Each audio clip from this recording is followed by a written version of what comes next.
नमस्कार सर्वांना. कर्जमुक्ती आणि धनवृद्धीसाठी त्रिपुरारी पौर्णिमेला काही आपल्याला खास उपाय करायचे आहे. यंदा कार्तिकी पौर्णिमा ही 15 नोव्हेंबर 2024 रोजी शुक्रवार आहे आणि ह्या दिवशी असणार आहे. या कार्तिकी पौर्णिमेच्या दिवशी काहीही नाही जमले तरी एक काम न विसरता अवश्य करायचं आहे, कारण कार्तिकी पौर्णिमा ही त्रिपुरारी पौर्णिमा आहे आणि ही त्रिपुरारी पौर्णिमा अत्यंत शुभ आणि लाभदायी मानली जाते. या दिवशी केलेल्या उपायाने आर्थिक समृद्धीचे आशीर्वाद आपल्याला प्राप्त होतात. कार्तिक महिन्यात शुक्ल पक्षात येणारी पौर्णिमा तिथी ही कार्तिकी पौर्णिमा किंवा त्रिपुरारी पौर्णिमा या नावाने ओळखली जाते. तर यावर्षी 15 नोव्हेंबर रोजी सकाळी 6:19 पासून पौर्णिमा प्रारंभ होणार आहे आणि 16 नोव्हेंबर रोजी मध्यरात्री 2:58 पौर्णिमेची समाप्ती होणार आहे.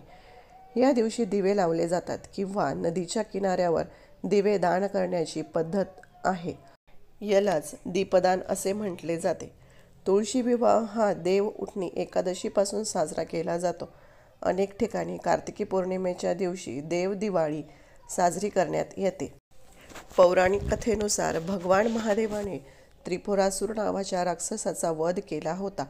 त्यामुळे देव या दिवशी गंगेच्या किनाऱ्यावर एकत्र येऊन दिव्यांचा उत्सव साजरा करतात अशी मान्यता आहे. त्यामुळे दीपदानाचे महत्त्व अधिक आहे. तर आता पाहूया कार्तिकी पौर्णिमेला दीपदान करण्याचे काय फायदे आहे. अकाली मृत्यू टाळण्यासाठी कार्तिकी पौर्णिमेला दीपदान केले जाते. आपल्या मृतांच्या शांतीसाठी कार्तिक पौर्णिमेला दिव्यांचे दान करतात. शिवाय कार्तिकी पौर्णिमेला दिवेदान केल्याने पितृदोषापासूनही मुक्ती मिळते. त्याचबरोबर देवी लक्ष्मी आणि भगवान विष्णूंचा आशीर्वाद मिळवण्यासाठीही आपल्याला दिवेदान करायचे आहे. ह्याचे अधिक महत्त्व आहे. कुंडलिकेतील यम, शनी, राहू आणि केतूचा प्रभाव कमी करण्यासाठी सुद्धा दिवेदान करायला हवे. कार्तिक महिन्यात भगवान श्रीहरी विष्णू किंवा त्यांच्या अवतारांसमोर दिवा लावल्याने सर्व दानाचे फळ आपल्याला मिळते असं सांगितलं जातं.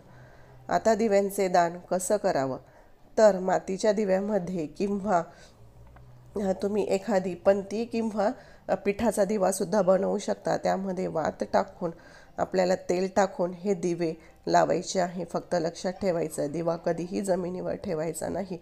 त्याखाली तांदूळ किंवा सप्तधान्य तुम्हाला ठेवायचं आहे. त्याचबरोबर हा दिवा तुम्ही पिंपळाच्या पानावर किंवा वडाच्या पानावरही ठेवू शकता आणि हा दिवा तुम्ही नदीत तरंगत ठेवू शकता. कार्तिकी पौर्णिमेचा लाभ घेण्यासाठी शास्त्रामध्ये काही उपाय सांगितले आहे. असं मानलं जातं की या दिवशी उपाय केल्याने सुख संपत्तीबरोबरच मान सन्मानही वाढतो. म्हणजेच त्रिपुरारी पौर्णिमेच्या दिवशी कोणते उपाय करावेत तर ते मी तुम्हाला सांगते. तर तुळशीच्या झाडांची आपण नियमित पूजा करतोच, मात्र कार्तिकी पौर्णिमेला तुळशी पूजन अत्यंत लाभदायक मानले जाते. कार्तिकी पौर्णिमेच्या दिवशी तुळशीला जल अर्पण करावे आणि संध्याकाळी तुळशीजवळ तुपाचा दिवा लावावा. हे अत्यंत शुभ आणि लाभदायक मानलं गेलेलं आहे. असं म्हटलं जातं की नियमितपणे तुळशीला जल अर्पण केल्याने आणि दिवे लावल्याने सुद्धा जीवनात सुख समृद्धी येण्यास मदत मिळू शकते. या व्यतिरिक्त त्रिपुरारी पौर्णिमेच्या दिवशी विष्णू सहस्रनाम आणि लक्ष्मी स्तोत्राचं पठण करावं.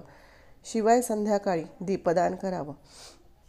विष्णू सहस्रनाम, लक्ष्मी स्तोत्र पठण केल्याने आणि दीपदान केल्याने जीवनात आर्थिक समृद्धी येतं असं म्हटलं जातं. त्याचबरोबर भगवान श्रीहरी विष्णू आणि माता लक्ष्मीचा आशीर्वाद देखील आपल्याला मिळत असतो. या व्यतिरिक्त पौर्णिमेच्या दिवशी सूर्यदेवाला आवर्जून जल अर्पण करावे. या दिवशी सूर्यदेवाला जल अर्पण करणाऱ्या सौभाग्य प्राप्त होते. त्याचबरोबर जल अर्पण करणाऱ्या व्यक्तींच्या कुंडलीतील सूर्याची स्थिती मजबूत होते. त्रिपुरारी पौर्णिमेच्या दिवशी कर्जमुक्ती आणि धनप्राप्तीसाठी सुद्धा काही उपाय आपल्याला जाणून घ्यायचे आहे. तर त्रिपुरारी पौर्णिमेच्या दिवशी सकाळी लवकर उठून स्नान करून स्वच्छ वस्त्र परिधान करावे आणि श्री दत्तगुरूंच्या प्रतिमेसमोर दीप प्रज्वलित करून ओम द्रा दत्तात्रयाय नमः या मंत्राचा 108 वेळा जप करावा. ही पूजा कर्जमुक्तीसाठी आणि शांततेसाठी उपयुक्त मानली गेलेली आहे. शिवाय या दिवशी काळे तीळ आणि शुद्ध तूप एकत्र करून हवन करावे. या दिवशी काळे तीळ दानही करावे.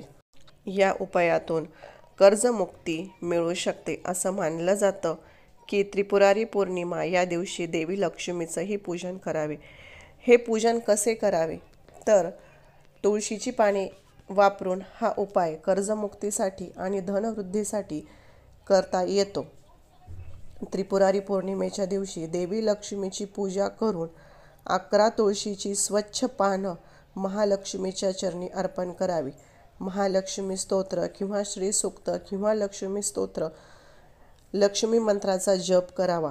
या दिवशी महालक्ष्मीला तुळशी अर्पण केल्याने आर्थिक अडचणी दूर होतात आणि धनलाभ होतो असं म्हटलं जातं. शिवाय 11 तुळशीची पानं पाण्यात घालून ते पाणी घरात शिंपडावं. या पाण्याने घरातील नकारात्मक शक्ती दूर होते आणि सकारात्मक ऊर्जेचा संचार होतो आणि लक्ष्मी प्राप्तीस मदत मिळते असं सांगितलं जातं. त्याचबरोबर संध्याकाळी 11 तुळशीची पानं गंगाजलात स्वच्छ धुवून दिव्यात ठेवावी आणि तो दिवा प्रज्वलित करावा. त्यामुळे घरातील नकारात्मक ऊर्जा दूर होते आणि आपल्याला कर्जमुक्तीपासून सुद्धा सहाय्य मिळतं असं म्हटलं जातं. कार्तिकी पौर्णिमेच्या दिवशी दीपदान करण्याला अत्यंत महत्त्व आहे आणि ते अत्यंत शुभ मानलं जातं. तुम्हाला हवं असल्यास नदी किंवा तलावात दीपदान तुम्ही करू शकता. पिठाचे दिवे तयार करून ते वडाच्या किंवा पिंपळाच्या पानावर ठेवून ते पाण्यात सोडायचे आहे, म्हणजे तरंगवत ठेवायचे आहे. मी तुम्हाला सुरुवातीला सांगितलं.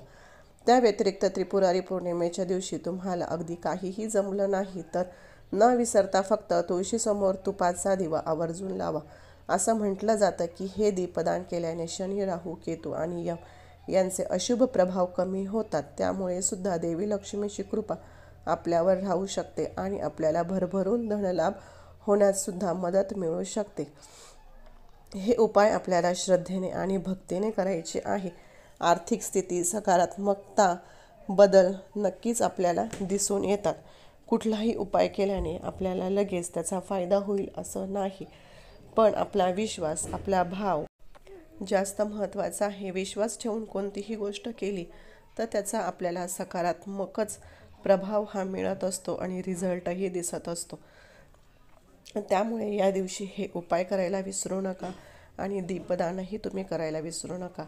750 वातीचा बंच मिळतो तर तो तुम्हाला घेऊन यायचा आहे आणि या दिवशी तुम्ही एखाद्या पंतीत किंवा पिठाचा दिवा मोठा बनवायचा आहे. त्याच्यामध्ये तुम्ही या 750 वाती घरातल्या घरातही जाळू शकता किंवा पेटवू शकता आणि किंवा मंदिरातही जाऊन तुम्ही ह्या वाती लावू शकतात आणि त्याची जी काही राख म्हणजेच आपण त्याला भस्म म्हणतो तर तो आपल्याला महादेवाच्या पिंडीला लावायचा आहे. अशा प्रकारे आपल्याला त्रिपुरारी पौर्णिमा किंवा कार्तिकी पौर्णिमा साजरी करायची आहे. अतिशय साध्या आणि सोप्या पद्धतीने आपल्याला ही पूजा करायची आहे. तर आपला आजचा छोटासा व्हिडिओ कसा वाटला ते नक्कीच सांगा आणि आपल्या चॅनलला सबस्क्राईब करायला विसरू नका. धन्यवाद.